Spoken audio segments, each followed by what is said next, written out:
udah booking tanggal kan, udah pokoknya bulan ini lah, akhir bulan kan. Siap. Nah, terus posisi aku bentar lagi kan mau finish. Oh, sebentar lagi mau jadi finish. Tanggal berapa? Finishnya? Ya. Bulan Agustus pertengahan, jadi kayak 2 minggu setelah aku nikah gitu kan. Terus kata si pacar aku, kamu nanti tunggu visanya di rumah aja gitu, aku bantu apply dari sini gitu. Nah terus masalahnya aku kan tadi kan tanya, kamu pernah punya utang nggak? Kan aku dengar kalau ada utang kan susah kan. Betul. Visanya. Terus katanya, iya aku pernah dulu ada utang tapi sekarang udah lunas gitu. Itu bisa nggak ya nanti? Oke, sudah pertanyaannya itu aja. Terus tahun lalu dia itu pernah ada masalah kayak apa ya? Aku pernah dikasih gambar itu kayak dia tidak mematuhi peraturan kayak pensiunan gitu loh. Aku nggak paham itu masalahnya apa. Pensiunan itu piye maksudnya?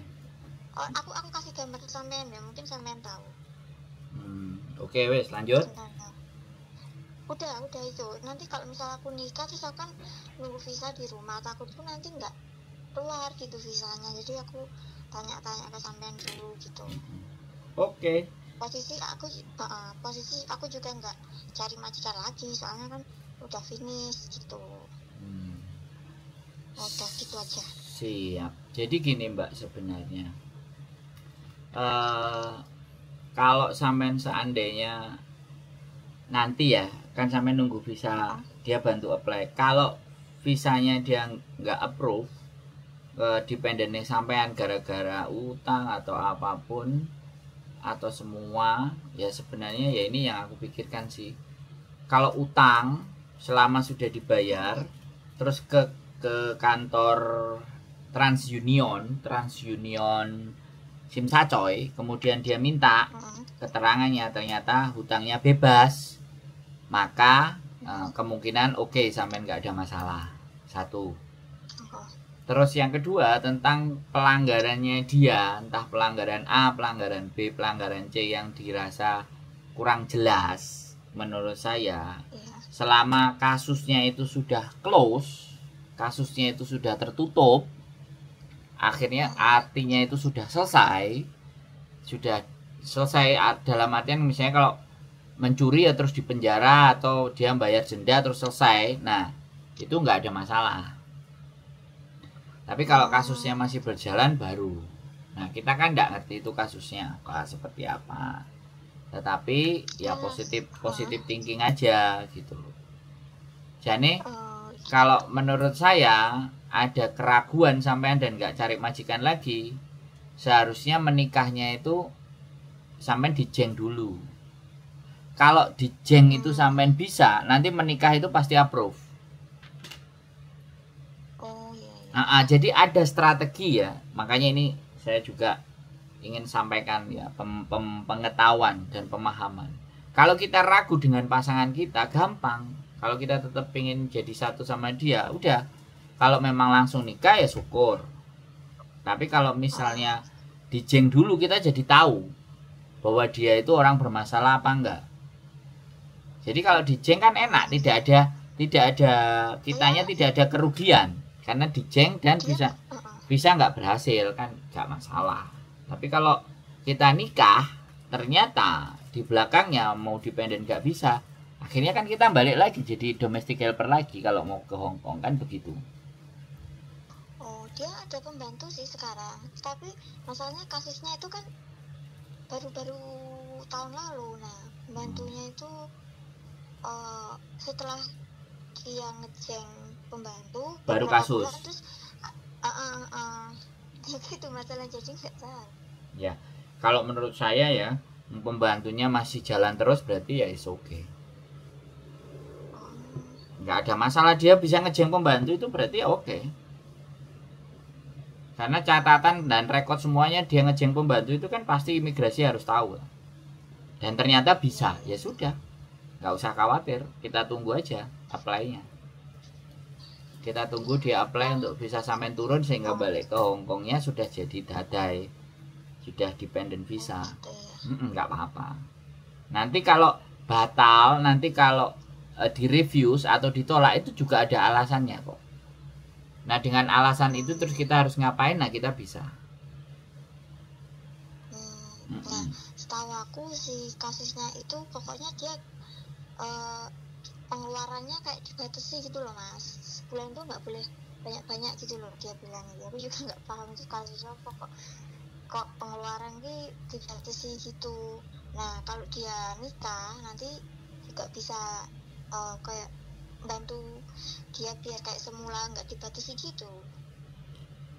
Jadi ini kan masih absurd ya mbak. Absurd itu kan nggak jelas. Kalau nggak jelas, saya nggak berani ngasih masukan buat sampean, bisa dipahami nggak? Prediksi saya tidak akan tepat, atau gambaran yang bisa saya berikan kepada sampean itu tidak bisa jelas, karena sekali lagi case-nya itu nggak ngerti, bisa dipahami nggak maksud saya? Ya, jadi kalau case-nya itu nggak ngerti, saya juga nggak bisa berani ngomong gitu loh mbak. Nggak bisa saya akan wah nanti nggak bisa, wes bisa kan, nggak begitu juga konsepnya. Kalau ngomong sama saya loh ya kan, kalau ngomong sama saya juga dengerin sampean itu sambil mikir. Nah ini case nya masih kita belum tahu ya, berarti kita nggak bisa ngomong dong kan gitu tuh mbak. Kita nggak bisa memberikan gambaran. Udah kirim gambar ke sampean tadi. Ya kalau sampean kirim gambar kan ya aku butuh memahaminya, aku butuh translate-nya, aku butuh mengertinya. Kalau sampean minta jawabannya hari ini yo tetap gak bisa kan, hitungannya kayak gitu. Jadi kan kita lah ini cuma segini doang. Iya, tadinya itu pun tahun lalu lagi baru mikir. Ya kalau kayak gini ya cuma secupli itu gimana, Mbak? Ini tulisannya tax inspector. Nah, berarti ini kan yang mengaudit itu inspeksi bagian pajak. Ya ini kasusnya apa dengan pajak dia? Dengan pajak itu apa? Apa dia nunggak bayar pajak, atau dia pajaknya kelebihan, atau uang yang masuk ke dalam dia atau keluarnya itu tidak dilaporkan ke pajak. Kalau urusannya sama pajak kan ya banyak sekali toh Mbak, bener nggak? Makanya sampean harus belajar sendiri dan tanyakan sendiri. Ya, kertasnya itu sampean harus print sendiri, copy sendiri untuk cari tahu kemungkinannya. Kalau dia masih ada yang ditutupi dalam diri sampean, lah sebaiknya ya tunda dulu menikahnya. Kalau ada sesuatu yang ditutupi, harus terbuka semua. Makanya kenapa sih Mbak? Siapapun yang bertanya persoalan pernikahan itu selalu tak ajak ketemu. Saya minta ketemu. Dari hampir 100 lebih ya, 107, 108 yang mendekati 110 orang. Dalam membantu mereka, aku tuh sebelum mereka menikah itu aku sudah mau kita ketemu dulu. Supaya visanya nanti tembus. Tadi juga ada yang cerita sama saya telepon Mbak. Ya WA, enggak aku kontenin sih. Suaminya punya hutang dan hutangnya itu atas nama dia, tapi sebenarnya yang gunakan uangnya bukan dia, itu penggunaan kartu kredit. Dan sudah 28 tahun yang lalu. Lah, terus piye? Jan. Tapi posisinya udah lunas apa belum yang itu? Ya belum. Lah kalau dia ngerasa bahwa misalnya nih, kartu kreditnya bojo sampean yang make. Bojone sampean kan nggak ngerti. Ya cuman dikasih aja, dititipin terus gak dilunasi. Terus si surat utang tadi disampaikan ke bojonya sampean misalnya. Ya aku nggak mau. Wong yang make bukan aku, itu yang bawa istriku. Lah dia ngeyel kayak gitu kan berarti itu tidak terbayar toh. Oh iya. Bisa dipahami Mbak maksud saya? Iya bisa Pak. Ya jadi tetap visanya nggak turun ya?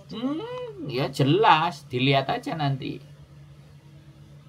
Omong utang 100 Hongkong dolar aja loh, gak bayar internet atau gak bayar air aja, itu bisa jadi masalah Mbak di Hongkong. Hutang itu gak bisa main, beda sama orang kita. Makanya kenapa hutang di Hong Kong itu ditawar-tawarkan, ya enggak? Iya, iya, iya. Ya itu, Hong Kong itu sekali dia nggak mau bayar utang, jumlahnya seket pun, 100 Hong Kong dolar pun, 200 Hong Kong dolar pun, itu akan jadi kendala. Giliran minta uang pemerintah juga dihalang-halangi, giliran apply rumah juga dihalang-halangi. Jadi hukumnya itu di situ. Hukumnya besok.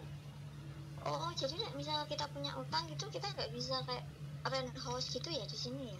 Bukan, maksudnya kalau mengajukan fasilitas pemerintah. Oh iya, iya, paham. Ya kan? Otomatis yang dihutangin itu kan kasih laporan. Oh iya, iya. Ya kan? Iya. Nah, kalau saya sudah beberapa kali memproses anak yang utang, visanya nggak approve. Oh, ya udah, terima kasih ya. Boleh. Wes, nanti kalau kurang jelas lagi mau ngajak ketemu ngobrol monggo, tapi nggak usah khawatir. Udah jalan aja, sudah wis kadung itu bablaskan saja. Nanti seperti apa kendalanya terjadi bagaimana boleh komunikasi lagi sama saya. Oh ya, terima kasih. Yes, Sun. Sehat selalu Mbak E. Congratulations, yuk. Selamat. Ya, terima kasih. Yuk, oke, bye-bye.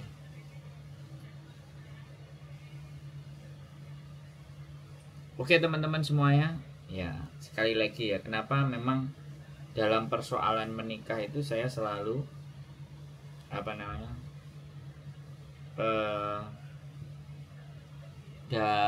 saya selalu ngajak ketemu, saya selalu ngajak ngomong, karena ya begini, supaya jelas, supaya pas, supaya enak, biar ke belakangnya jauh lebih baik. Tetap semangat, keep stay tune with YouTube channel in the next video. Bye bye.